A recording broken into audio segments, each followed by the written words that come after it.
दीप्ति, मैं आ गया। ये कहाँ से आ गया? यार अगर इसे हमारे बारे में पता चल गया तो दिक्कत हो जाएगी। यार तुम घबराओ मत, मेरे पास ना एक आइडिया है।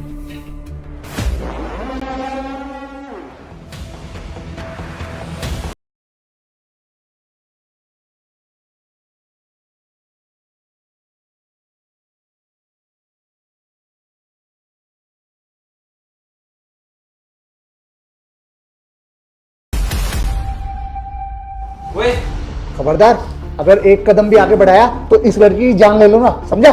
नहीं नहीं, इसे कुछ मत करना। पारस प्लीज मुझे बचा लो, नहीं तो ये मुझे जान से मार देगा।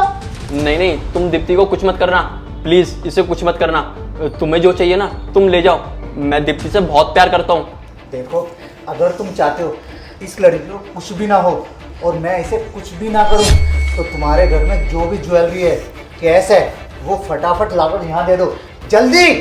ठीक है, मुझे तुम्हारी शर्त मंजूर है, चलो। चलो।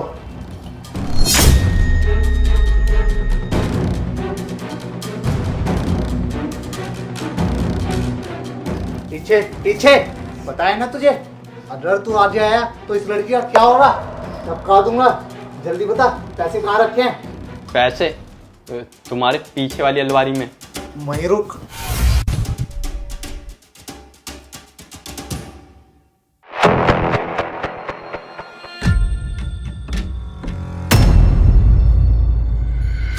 पारस इसे उस डायमंड रिंग के बारे में मत बताना। रिंग? कौन सी रिंग की बात हो रही है मेरे सामने? वही रिंग जो पारस ने मुझे बर्थडे के दिन गिफ्ट दी थी, पूरे 5 लाख रुपए की है वो रिंग। यार तुम भी ना कितने बेवकूफ हो, एक चोर को ही बता रहे हो कि चोरी क्या करती है। कहाँ रखी है वो रिंग? नहीं नहीं, मैं तुम्हें उस रिंग के बारे में नहीं बताऊंगी। नहीं बताएगी तो एक काम कर, मरने के लिए अब तैयार हो जा। नहीं नहीं, रुको रुको एक मिनट। दीप्ति, तुम इसे उस रिंग के बारे में बता दो। लेकिन पारस। हाँ दीप्ति, तुम इसे रिंग के बारे में बता दो। और वैसे भी रिंग तो और भी आ जाएंगी ना, तुम तो एक ही हो, और वो रिंग हमारे लिए इतनी इम्पोर्टेंट भी नहीं है। हमारे पास इस घर में उस रिंग से इम्पोर्टेंट और भी चीजें हैं। रिंग से ज्यादा कीमती क्या? तुम भूल गई क्या? भैया ने मुझे एक परफ्यूम दिया था जो बहुत एंटिक था। तुम्हें पता है उसकी कीमत क्या थी?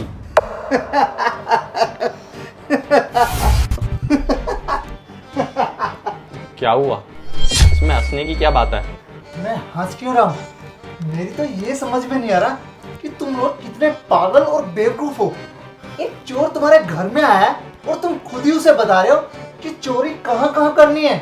अब तू मेरी बात ध्यान से सुन, मैं कैश तो ले ही चुका हूँ, वो रिंग भी लेके जाऊंगा और वो परफ्यूम भी। और हाँ, अगर तूने कुछ भी करने की कोशिश की ना तो जानता है ना इस लड़की का क्या अंजाम हो रहा। बता, परफ्यूम कहाँ है परफ्यूम?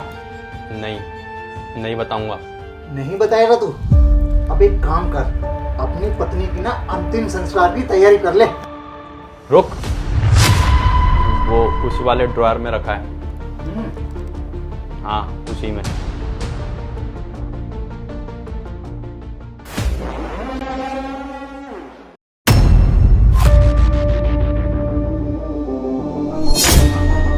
में तो बड़ा प्यारा लग रहा है यार। और क्या कह रहे थे? एंटिक?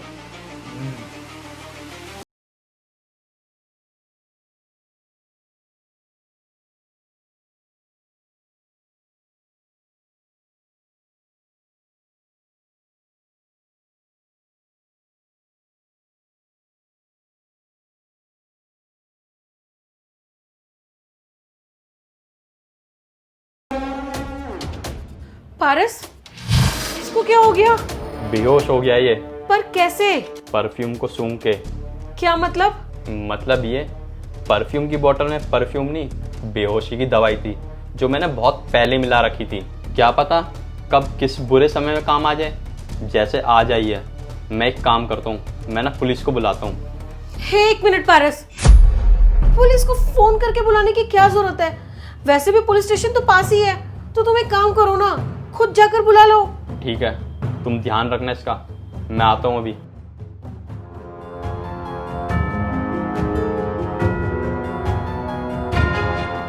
शिवम, शिवम,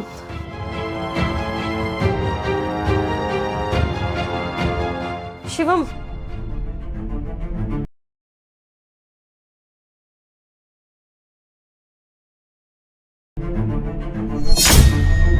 शिवम उठो, उठो, आंखें खोलो। कहाँ गए हो? तुम मेरी बात सुनो, तुम यहाँ से निकलो, इससे पहले वो पुलिस को बुला कर ले आए। पुलिस के आते ही ना हमारा सारा प्लान चौपट हो जाएगा और हमारे अफेयर के बारे में भी पता चल जाएगा। तुम प्लीज जाओ यहाँ से। जा तो यहाँ से कोई नहीं पाएगा। और तुझे क्या लगता है तुम दोनों मिलके मुझे बेवकूफ़ बनाओगे और मैं बन जाऊंगा? समझ तो मुझे भारी आ गया था, लेकिन मैंने तुझे कुछ कहा नहीं।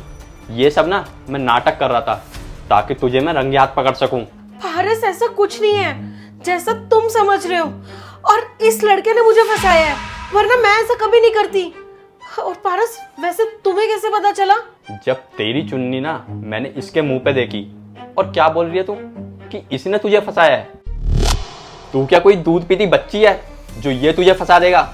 और मेरी तो ये समझ नहीं आता कि लोग धोखा कैसे दे देते हैं। तुझ जैसी लड़की ना पूरी औरत जात पे कलंक है। चुपचाप निकल जा मेरे घर से। पारस, चुप, और निकल जाए यहाँ से। इससे पहले मैं पुलिस को बुलाऊं और वो तुम दोनों को गिरफ्तार करे। सुनाई नहीं देता क्या? निकल जाए यहाँ से।